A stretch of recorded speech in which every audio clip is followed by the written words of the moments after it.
Hi, everyone. Thank you so much for joining us today.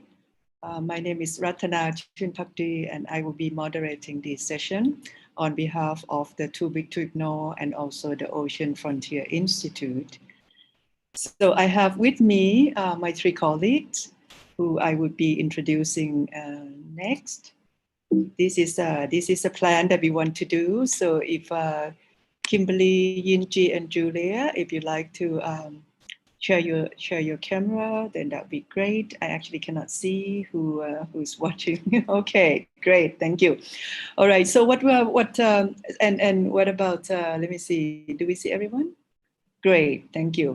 Okay, so so we actually thought about this a little bit, right? I mean, today the session is gender and dignity. So many of us who have been in fisheries, we know that women are very important and they're actively involved along the fish chain in various aspects of the fisheries, both in fishing and in post-harvest and also in getting the fisheries ready, conservation, and many aspects. We also know that they make extremely important contribution to the society, the communities, and to food security and poverty alleviation. But why is it that women don't seem to be well recognized and they're not well integrated in the fishery system?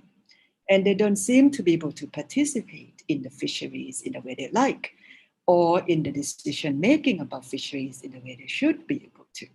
So when we're thinking of these questions, we're putting together this special session on Girls Who Fish, which is you would get to hear what that name means. But the most important thing is about thinking about gender equity, empowerment, and the importance of laws. So what we're saying here is that we might be thinking that the usual this problem requires a lot more than just the usual solutions. I think we need to be creative and innovative, including make use of law and legal framework to address these issues. So I'd like to welcome everyone again to the session. We have about 1 hour. So we would be having 3 presentations, and then we would then have a general discussion. So if you'd like for us to know who you are, you definitely can say hello in the chat, because your name would then come up, and then we'll know who you are. And the chat, basically you can send it to the panelists and attendees as well. When you want to ask a question, you might want to put that in the Q&A box, which will make it easier for us to see and for everyone to see as well. But depending on how many people in the room, and if anyone wants to speak really like badly, then we might be able to ask our technical host to allow you to get a microphone in order for you to say something. So let's make this session very interactive and really very lively. So let's start. Let's enjoy that, and we'll start from Kimberly. So I would get Kimberly ready. I'll stop sharing the screen, get Kimberly ready, and as Kimberly is getting ready, we would do the introduction. Okay.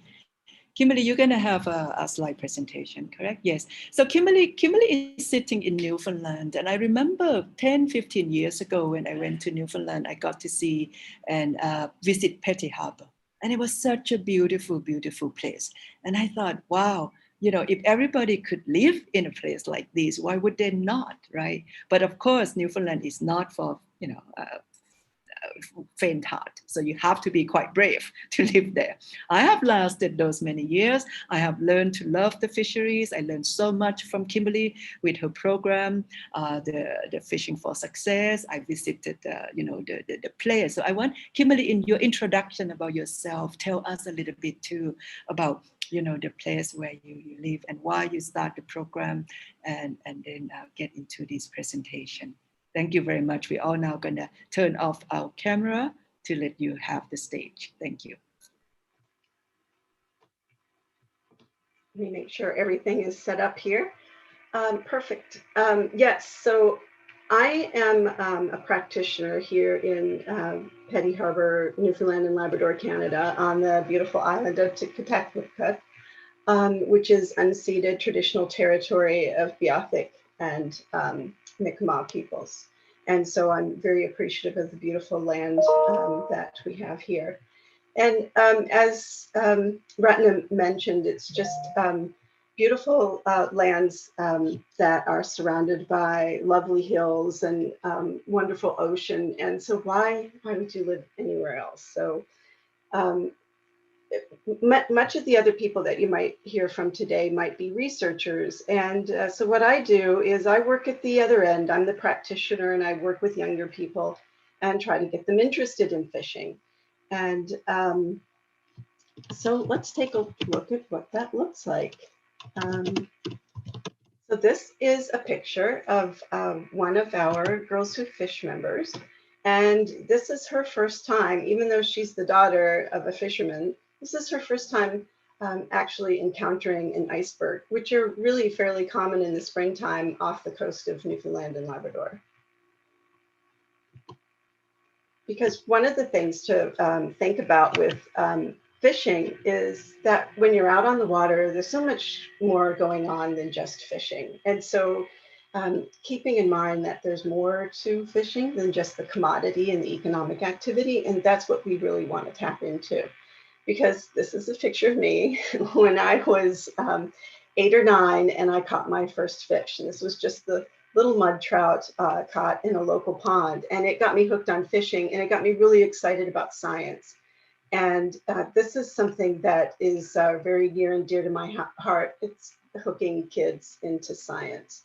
And so not just hooking them into being future food producers, but hooking them into helping us solve some of what I think are some of the biggest problems today in the world. So I became hooked on science and became a classroom teacher, and I was just happy as a bug in a rug in this atmosphere, teaching chemistry and physics and biology. And I thought it was a really exciting place to be, and I loved my students. But I was also really fortunate in that I could take them outside. And this is what I found was where the most dynamic learning was happening. And, you know, all 5 senses are engaged. You're out in nature. You might be cold, you might be miserable, you might be wet. You know, maybe the flies are biting you, or you're not exactly comfortable. You might be in an uncomfortable space that you've never been before. Our kids are on computers more than they are in nature. But the experiences that you make that day have really huge impact. And so I wanted to capture that and go back to that. And then thinking about too, what our kids today are facing. I mean, just all of these issues around what's now called nature deficit disorder, the fact that our kids don't get outside enough. You know, they spend 2 to 6 hours on computer devices, which now because of COVID and our children having to do online schooling, it's much worse. And and they don't get outside in nature, so now they're afraid to touch living things because it's dirty. I know parents were trying to keep their hands clean, but all of these things build into this this disconnect that we have with nature. Nature is so connected to place. We have a disconnect with place, disconnect with ancestors, and that has contributed to a lot of issues as far as mental and physical health for our children. Yes, it all leads into fishing, because fishing is a human cultural landscape. And then I think about these huge problems today, this biodiversity collapse that we're dealing with, and climate change and recession, and now this COVID-19. And, you know, we've put all of these issues onto the shoulders of our young people.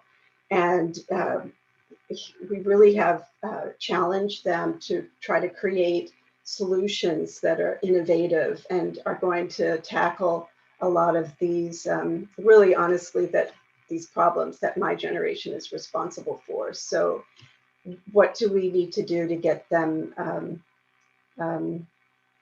inspired? And so I go back to fishing, that fishing is this shared human heritage that has inspired our ancestors since the beginning of time to not only find food, but to develop culture around it, to even describe the religions in fishing terms. And I just felt that it was a way to connect with young people and inspire them for a more equitable and just and sustainable future. And even on Twitter, you can find really informative things. So here's a space engineer, and she tweeted how it got started, fishing, and now she's a space engineer. So, you know, there's something to that fishing thing. So I started a nonprofit in Petty Harbor to teach kids to fish. And we have this mission, of course, to teach traditional fishing knowledge of the local Petty Harbor Maddox Cove area. And we believe that this is going to connect young people to their ancestors, give them a sense of pride and a longing to protect and conserve their natural home. So one of the first programs that we started is Youth Cod Fishery. And so here are young people working with our heritage interpreter, Leo Hearn, and they are repairing the wooden dories. And then you have to get in the wooden dory and you have to go out on the North Atlantic. And for urbanized youth who, you know, the most they may have to do is climb up into a bus or go up over some stairs to go down a 10-foot stage into a moving platform on the water into a little boat that they've just repaired. They, you know, it requires some bravery. And so this is really what I was after, was getting kids to imagine themselves in really amazing, magical places and imagine a new future for themselves. And really, first of all, like feeding your own family, what an honorable thing that is to do, to actually go out and catch food and bring it home to your family. And this is just one of the first things that humans have done for one another, is to provide a gift of food for each other. And so this is a really empowering, satisfactory thing for children to do. But then you notice when you have this program that you still have some of the same old embedded things and these kinds of issues, that when you have girls and boys together in a program, the boys tend to take over. And so you look back at this, we might all be very familiar with this chart now that was developed by Women in Seafood, and that we have, you know, this very, very real fishing, whether it's recreational or commercial, that it's very male dominated. And so what can we do to get women really to move forward and take over some more space in this activity? And so we needed to do something else. So we developed a Girls Who Fish program. And we started then to just target just women and get them into the boats. And it was all about helping, you know, the idea, of course, is that if you've got all women together, the boys can't take it over. And this is the idea, again, that if we're empowering them to get into the boat and drive the boat and start getting certifications towards recreational or commercial recognition of the skills and knowledge that they were developing, that this would lead into stepping forward in their jobs or their other roles that they have. And so right now we have a short video to show you.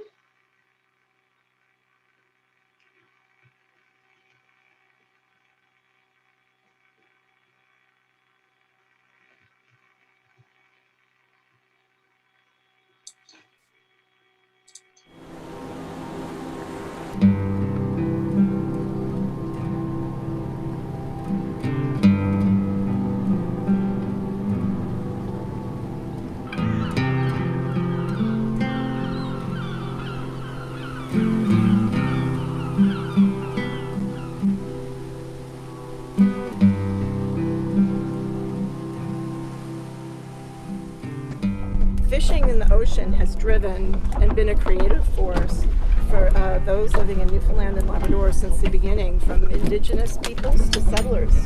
About 100 years ago, 80% of Newfoundlanders were involved in the commercial fishery. And in 1992, just before the cod moratorium, about 30% of Newfoundlanders were involved in the fishery. And today, it's less than 2%. How is that story going to continue if less than 2% of us are involved in it? So that's why I'm doing what I'm doing, trying to make it accessible and inclusive to as many people as possible.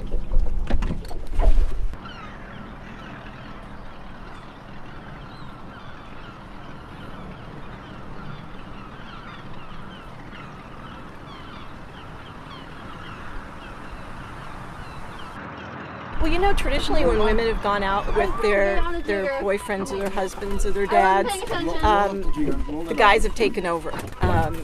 Take the fish off the hook, put the worm on. And so when women are among themselves, they have to learn to do it themselves. And so then that gives them really a sense of accomplishment, independence, and empowerment. But if we're talking about professional fish harvesters and people actually on the water, only about 20% are women. I think that's where the joy comes from, is finally getting to do it yourself. Hey, we'll rant and we'll roar like true Newfoundlanders. We'll rant and we'll roar on deck and below until we see bottom inside the two sunkers. When straight through the channel to Oslo we'll go. I'm a son of a sea. We also wonder about what that means in the workplace. You know, if you're not stepping forward when you're going on a camping trip, are you stepping forward at work? Are you letting the guys take over at work also? It's a good one. I just lost my third bait. We need to get a different kind of hook for you, says the jigger. So I'm putting the fish down and then I'm grabbing the hook near the top. So I've got a little bit better range. See where my hand is? Like that. People need to see others like them to start imagining themselves in those careers. If you want young women to start thinking about getting into fishing, whether it's recreational or commercial, then we've got to start getting those who identify as female in the boats. And that's what we need. We want more women doing that so they won't be an anomaly anymore. And the idea would be to call on those women skippers to take women under their wing and serve as mentors. 10,000 years ago, the first paintings on caves were salmon. And so why are we leaving out so many groups of people from this activity that has driven human creativity and imagination and even exploration? So we're really missing out on a lot if we're not encouraging the young humans behind us to get out on the ocean and make that part of their exploration too.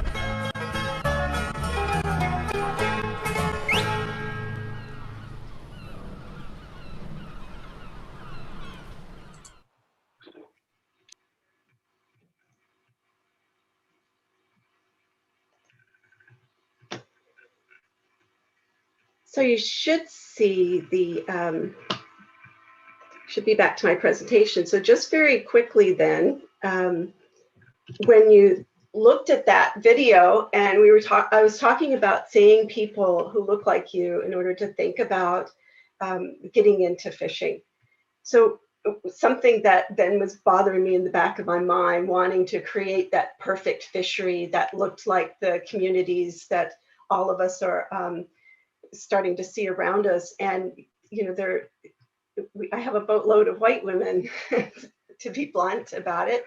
And that's not what I wanted. I wanted a boatload of women who reflected the community in which they come from.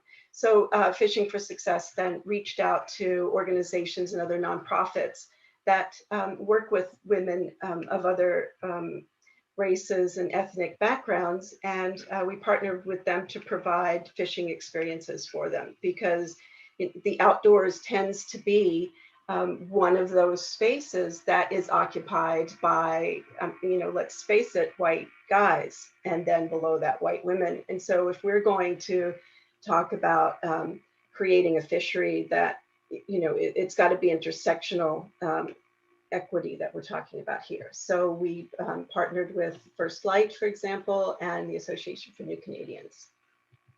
So we have to have targeted programming.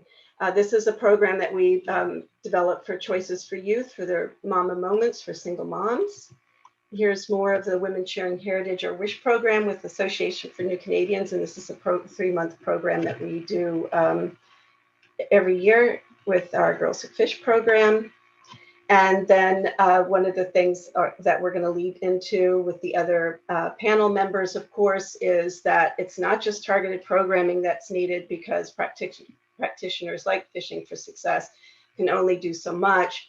We need targeted policy policy and law to support changes to create institutional or break down these institutional historical barriers that are preventing women from participating too. So I'm looking forward to that discussion with the other two.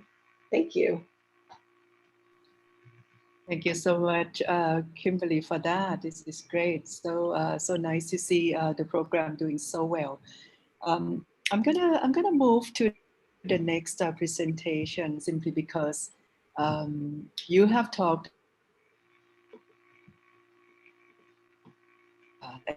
and those who fish, but then somehow you managed to talk Yinji into that. So Kimberly, let's hear what Yinji has to say about why girls who fish goes to Japan. Can you can you tell us a little bit about the background and see what your presentation? Okay. You have a slide Yes. to make as well, right? Mhm. Okay, thank you. Yes, thank you.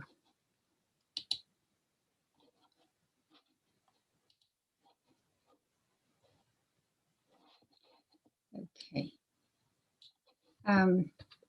Thank you, Ratana and TBTI Global for this amazing opportunity. Hello, everyone. My name is Inji Lee. I'm an associate professor of Tokai University, Japan. My research focuses on small-scale fisheries. I'm here today to talk a little bit about Girls Who Fish Japan. We're going to have it here soon. Japan, Canada, Japan sister program. You may have already noticed some connections between two countries in this slide. Yes, the colors, the three color Newfoundland flag and three color dumplings in Japan, kind of a popular snack. And there should be many more other connections between the countries, but I do believe this Girls Who Fish program will make a huge and meaningful contribution to that connection between Japan and Canada. Okay. And of course, I will start my talk by telling how I was fascinated by Newfoundland when I was there for my sabbatical leave in 2019. And as the local newspaper reported, I feel I was meant to be there in Newfoundland. Yeah, and Girls Who Fish is one of the main reasons for that. And this is from my Facebook when my daughter and I joined this Girls Who Fish program. Yeah, we're now officially Girls Who Fish. And this is an educational program provided by Fishing for Success, a social enterprise teaching traditional fishing knowledge culture. And just with a yearly fee, you can enjoy this fascinating stuff twice a month. And the reason why I mentioned this yearly fee in here is because it was something new to me, because most programs that we have in here are sort of one-time thing, one-time event. So I feel it's good to engage people throughout a year.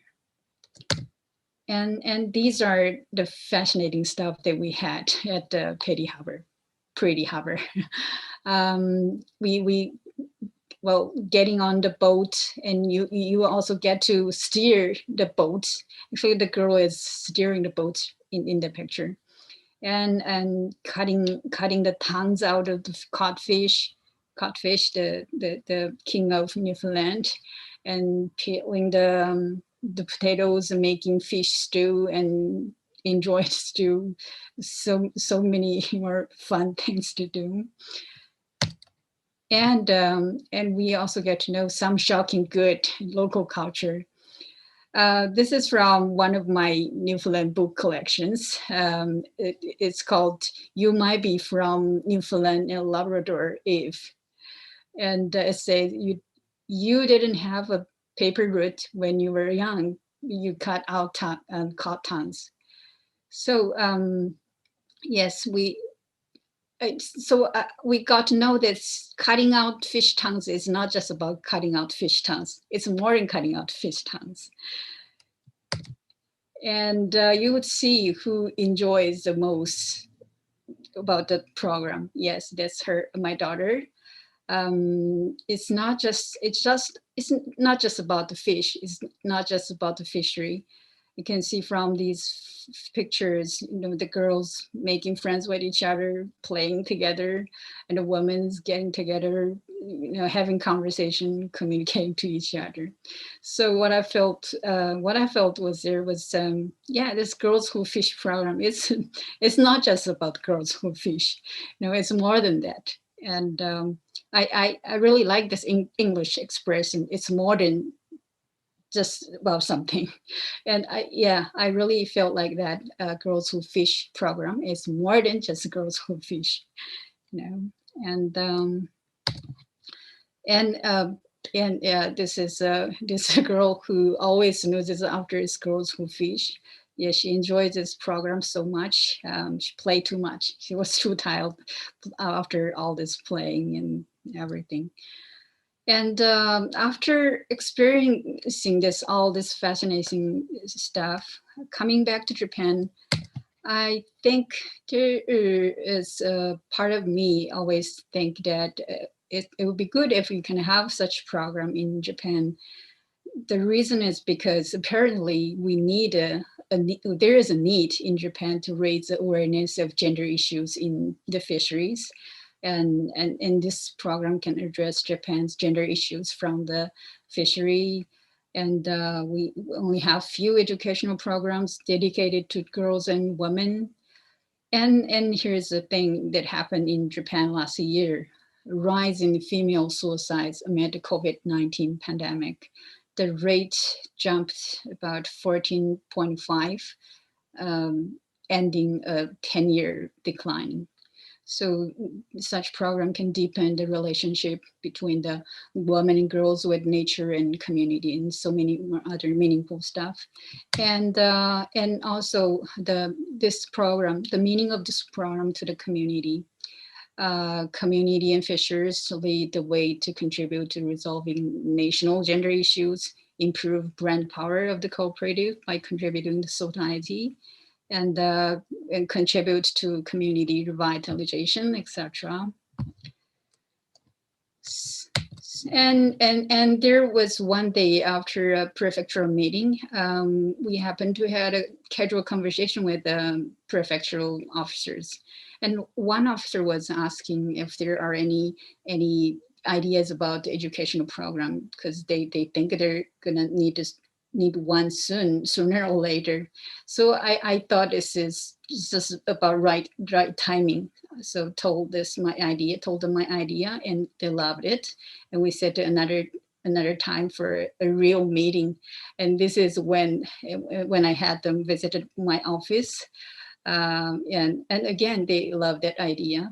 And one concern they had was they're not sure about if the fisheries and the fishers will be willing to accept this or willing to do this.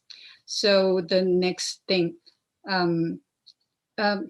by the way, actually, I haven't noticed until Kimberly told me that I was the only woman in this room, because this is so just a normal situation around me, Japan.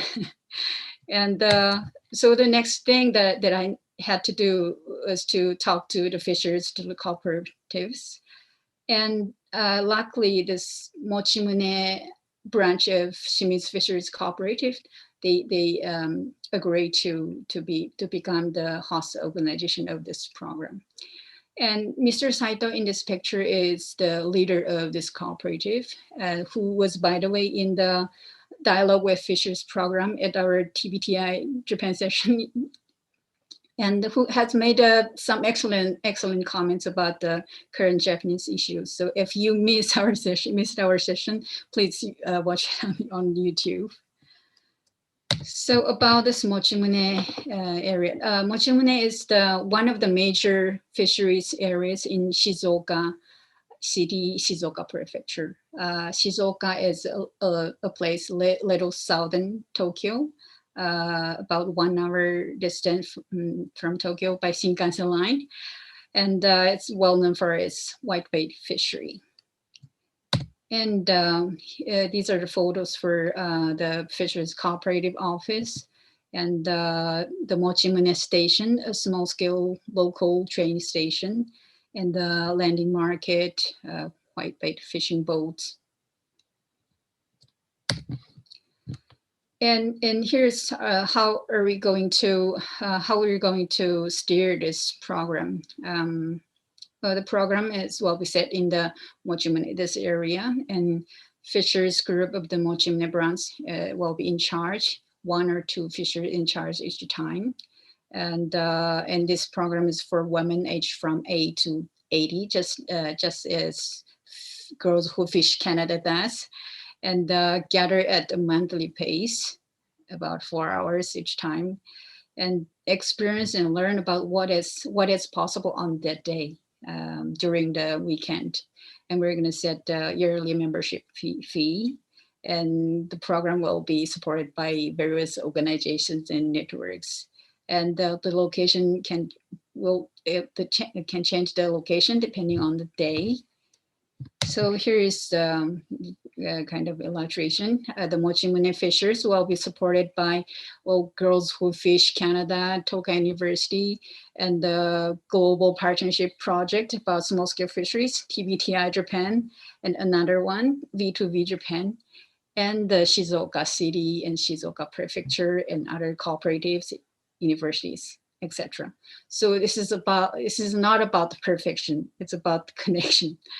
And now we're in the stage of making an official call for this program.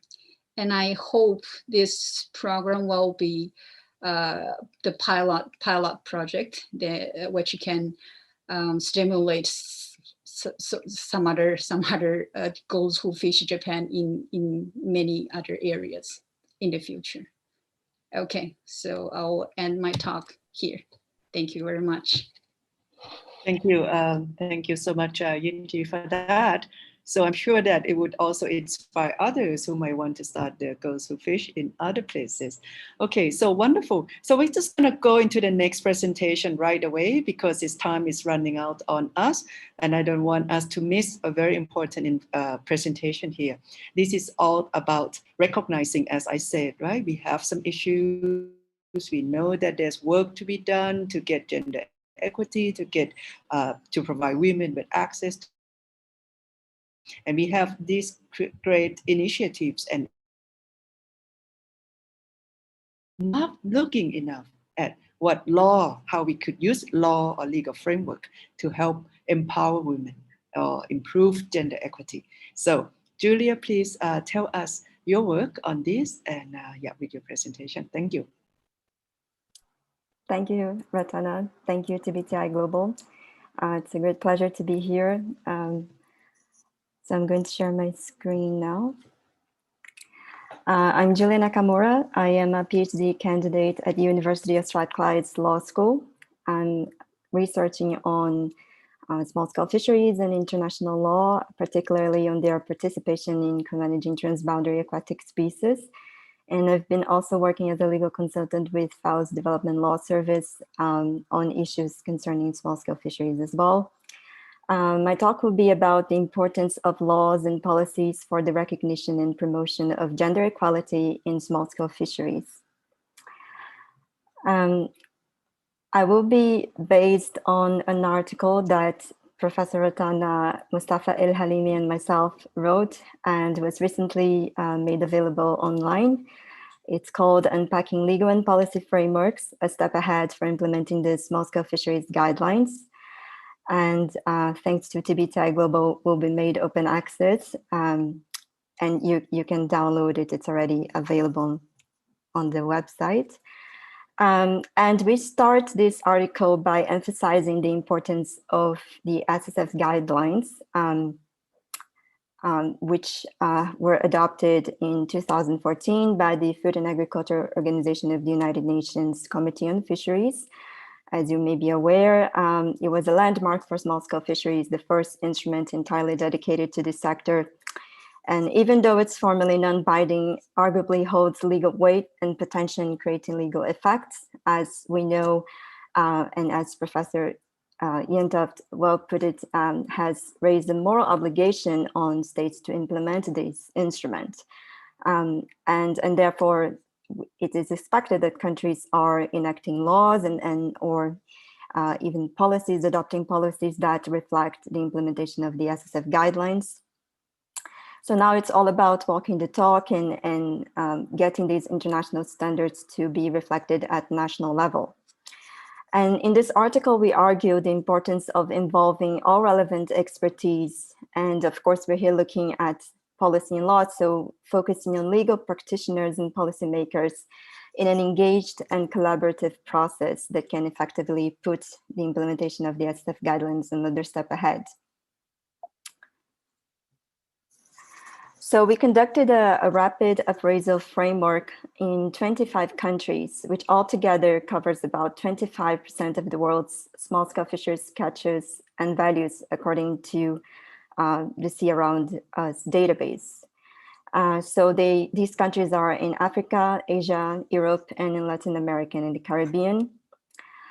This rapid appraisal started by looking at specific topics that the SSF guidelines provide for, and looking at these topics in constitutions, laws, and policies that were found relevant for small-scale fisheries, and that we identified in widely recognized database websites, such as Fowlex and Ecolex, as well as the relevant literature. And after that, our findings were organized in 8 small-scale fisheries key legal issues, and one of them being concerning gender laws and policies, which I'll be focusing on. And just to remind, of course, that the SSF guidelines have a specific chapter that is devoted to gender equality. And one of its principles is actually gender equality and equity. So now I'm going to present on the key findings of our research concerning gender issues. So the first one is that gender considerations cut across various laws and policies, and that is in any sectors, but particularly in fisheries, that's an utmost need in small-scale fisheries, because as we know, half of the workforce in small-scale fisheries, at least in captive small-scale fisheries, are women, and they remain marginalized and vulnerable. So what legislation can bring is a special treatment to women, and that can be reflected in various ways. And we have identified some examples. For instance, it can ensure that women are represented in the composition of relevant public institutions, such as fisheries departments, councils, and advisory bodies. It can also strengthen their recognition as key contributors in small-scale fisheries, as well as ensure that pre-harvesting activities, where they are mostly found, but also in any other activities along the value chains, that these are formally recognized as professional work taken by women in small-scale fisheries. And that formality is important as to ensure that they are entitled to labor rights and social security schemes, that they may not be entitled without that recognition, that formal recognition. Another finding that we came across is that all constitutions of the countries that we assessed actually address gender equality, with the except for Saudi Arabia, and that is fundamental to have gender equality enshrined in the constitutions to bring the legal fundamental foundation for the protection of women. But that, of course, has to be also adequately provided by the relevant laws and other regulations. Another finding is that how gender-sensitive approaches are captured in policies and legal text may be different depending on the countries. It can be either gender neutral, so reference to fishers as opposed to only fishermen, but it can also be by reference of fishermen and fisherwomen. So that emphasizes both genders. We also found some relevant examples that we have highlighted in our paper concerning laws as well as policies. And here I'm just going to go through some of them. So for instance, a way to look at a specific provision that is giving a special treatment to women is, for instance, in Brazil, the fisheries law provides that artisanal fisherwomen are entitled to earlier retirement pension, while subsistence fisherwomen are exempted from registration with the environmental registry. Or it can be that, as I had earlier mentioned, there is a provision that ensures participation of women among a government body. In this case of Kenya, the Beach Management Unit Executive Committee. Another example of importance was found in Philippines fisheries law, which provides support to women in the fisheries sector through appropriate technology and research, adequate financial aid, infrastructure, marketing assistance, and other services. So that speaks to ensuring that the means are provided and there is appropriate infrastructure for women to be able to participate and to be able to be empowered and included in the decision making, in the issues that are relevant and that impact on them. We also found some examples in policies, and in Morocco, there is a political commitment that integrates gender approach in the development of its policies and programs, which also applies to women in small-scale fisheries. In Kenya, a fisheries policy and a gender-specific policy also foster women's participation in the fisheries sector and the blue economy. And in Gambia's fisheries policy also is about explicitly provides for fostering gender mainstreaming, non-discriminatory, gender-sensitive interventions, safe and more conducive environment for women in the fisheries sector. The other two examples are coming, they are more related to labor instruments, labor issues, and that was the case of Cambodia's action plan for gender equality, promotion, and child labor elimination in the fisheries sector, which fostered the application of gender-sensitive practices to improve family livelihoods and income, and consequently promote gender equality. And in the Jamaica's Employment Act, which requires the employer to pay equal for equal work without discriminating between men and female employees.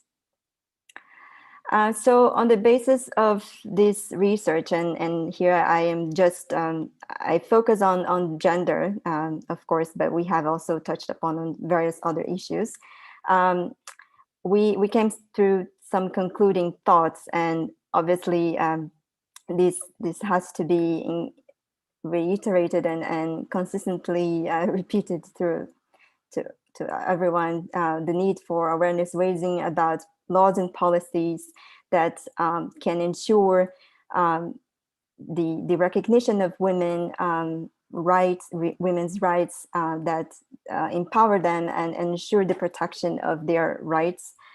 And also there is more need for in-depth analysis. As I mentioned, this was a rapid appraisal, so we didn't have we didn't go into more in-depth analysis of each of the countries. So it is up to the countries to then move and get this transdisciplinary research, which involves governments, policy, and legal experts in coordination with fisheries experts and relevant stakeholders to identify those other laws and policies that are relevant for small-scale fisheries, and particularly with respect to women that can adequately recognize their roles, their rights, and promote their protection and empowerment. So this is the link to the article. As I said, it's open access. Thanks so much, CBTI Global, for this opportunity. And I end up here. Thank you very much. Thank you. That's great, Julia. Thank you so much. Okay, so we have about 10 minutes or so, and I'm going to invite our the other two speakers back so that we can have a conversation here. And I would invite all our participants as well. If you are interested in asking any question, you can either send it in the chat or use the Q&A. If you want to raise your hand, want to say something, that might be also possible. So I wanted to just bring us to the conversation here, right? Because we, like I said, we seem to struggle, but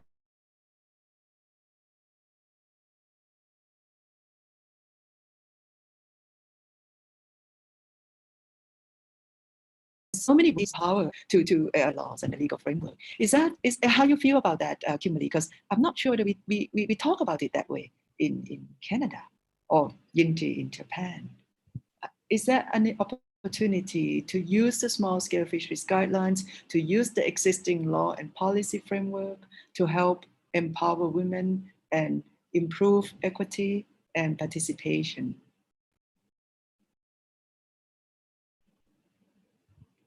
Kimberly or Yinji? That's a tough thing. It's, I point to it frequently when speaking to government policy makers and such, when trying to get support for Fishing for Success programming. But I'm not getting much traction on it. And I'm hoping that as we move forward through the ocean decade, that we'll start getting traction on that as more awareness builds through the next couple of years. And especially as we start moving into more discussions about the blue economy and blue justice and blue space and all of this terminology that's rising up about how we move forward in the future and our sustainable use of ocean space. So I'm hopeful because we have a framework that's there and ready for us. But it hasn't happened yet, but I'm very hopeful. And the framework is there. That's what's great, because knowing you need it and it's not there is a bad thing, but having it there, and so then you can pull it out of your pocket is awesome. So I'm very hopeful. Right. Okay. So again, if anyone in the audience like to share some thought on, your experience in your own country about what women in fisheries are facing, and especially if there are opportunities to use instruments like a law and policy institution to help us, or any other innovation that you've seen here, including local empowerment and programs like Girls Who Fish. Yinji, you have any thought on how is it how are things in Japan? Yeah, about Japan case, I think before to see if the instrument like SSF guidelines can enable empowering women, we do need to raise awareness.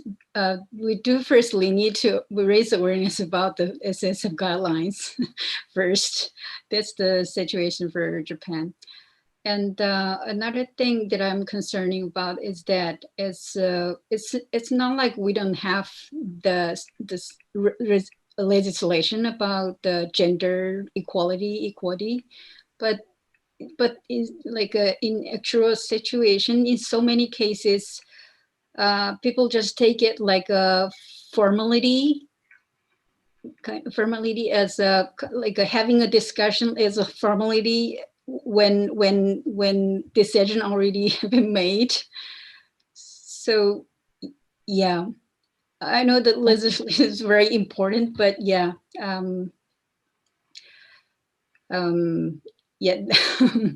And you may have already heard about the president of Olympic Committee, President the Modi had something about the women need to be quiet in the meeting, and it's too bad to hear something like that from a president of that position.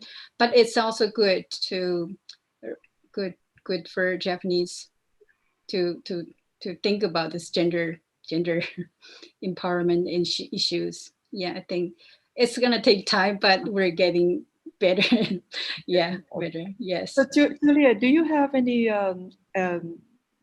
guidance in terms of if we want to make more out of this, how effective is it that we can use instrument that is voluntary, like the guidelines or existing law and policy framework, to trying to, influence what we can do on the ground? Well, I think the first step would really be what Inji said about raising awareness and understanding what a country provides with respect to gender. And gender is a cross-cutting issue that is not, there may not be a specific law on gender. You may find policies on gender which also come cross-cutting into various other sectors. And I think the importance is to understand how they can be read together. And I was curious actually to know whether the projects that you've been involved with have any legal component to it, or of facilitating access to justice in some ways. I guess that's something very specific, but I was just wondering, because there may be a lot of, it occurs violation of rights with respect to women in fisheries, and to what extent they can, that there is awareness about this, and how they can claim for their rights through access to justice, and how perhaps your projects can be a facilitator to them. Right. So it might be good to consider adding a little bit of the legal component to the Girls Who Fish program, perhaps. Okay. I don't see any questions from the audience. I'm not sure that you're still there listening, or you're just so, ready to go, or what. We still have about 5 minutes. It can be questions to each other as well, if there's no other questions, if there's no question from the audience. So, Kimberly, is there a way to add or to put a little bit more focus on the legal instruments in the fish, like access to license, for instance, in the fish? Access to licenses, yeah. So one of the things that I mentioned in the short film is that 20% of professional fish harvesters are women. But if you look at how many women own fishing licenses, only 2% of licenses are owned by women. So that's, if you look at any other kind of career, and that 2% would be horrifying. So that's a huge gender imbalance. And there's nothing going on to try to address that. Everybody's just kind of leaving it alone. There's no targeted programming. There's no, gender-based analysis lens that's being reflected onto the fishing industry here in Canada to say, well, what's going on with this industry that it has so few women participating in it. They're just kind of like, oh, women just don't want to fish. They're not looking at all of these other kinds of systemic and institutional and historic barriers that are keeping women from participating. One of the most common things that women talk about is the problem of trying to get sea time. You have to get a captain who's willing, and I've mentioned this in the short film, you have to get a captain who's willing to sponsor you and take you on the boat. And, if you're on a boat with a crew of all men and you're the only woman on the boat, that can be a very uncomfortable situation. And so, captains oftentimes don't want to take on a woman. They just kind of rather not get into that because there's a culture on a boat. And so we need, one of the things I mentioned is that we need targeted kinds of things where you've got women captains who will take on women apprentice fish harvesters. Let's do it that way. So changing things with targeted programming to actually go after and encourage women, and then change the workplace on the boat for everybody is a start. But when I was taking the fishing courses at different universities to become a fish captain myself, my gear didn't fit. So, you know, little things like that become barriers to entering the fishing career.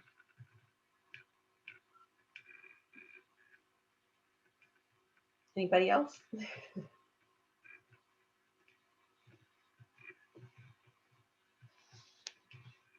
Okay.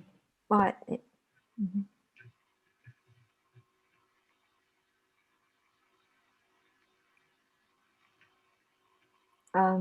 there is a question Julie. on the chat box. Yeah.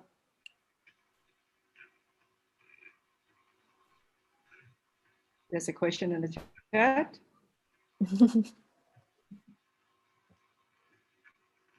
Sorry, I don't see the question in the chat.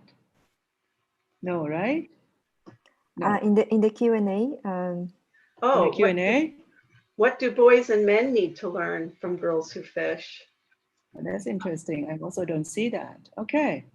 Yeah, I think it's to be supportive of women, and sometimes it's just to get out of the way. But one of my best experiences with the Girls Who Fish program that we provide for Association for New Canadian Women is the fact that, yeah, we need Leo there sometimes, but Leo's awesome about stepping aside and letting the women drive the boat.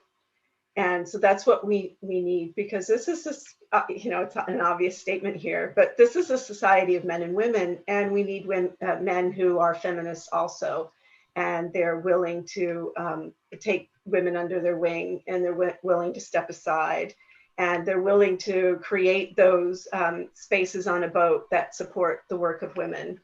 And yeah, that's the ideal situation, definitely. Great. Okay, I got a warning here from our host platform.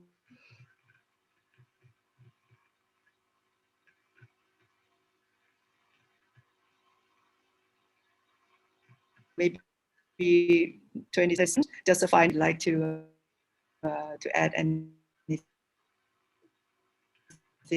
to what we want to see a year for artisanal fisheries and aquaculture. What would be the thing that we would want more discussion around when it comes to gender equity, empowerment, and importance of law?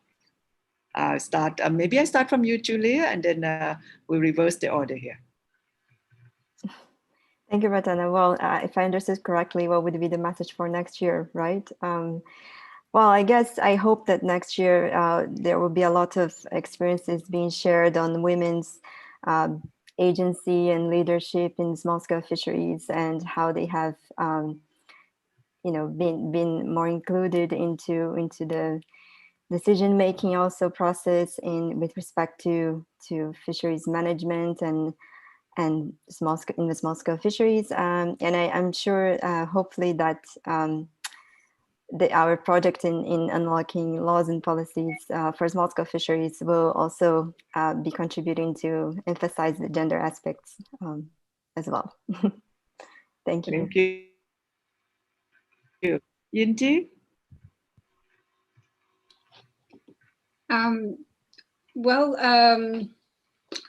I would be happy to see many more sessions dedicated to gender issues, gender empowerment in our the fourth small scale fisheries Congress, especially in Asia Pacific region, which will be hosted by TBTI Japan. Yes. That's great. Thank you. Yeah. Kimberly?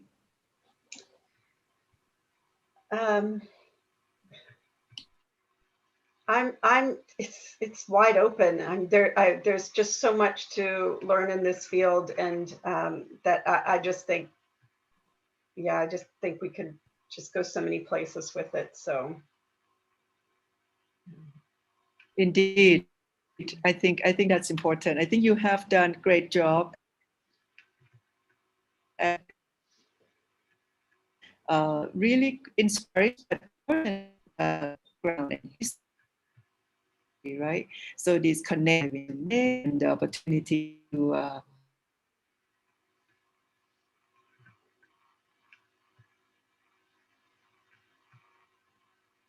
on what we normally do in order to improve. It's really important. And then to connect that with legal instrument like the law and the policy.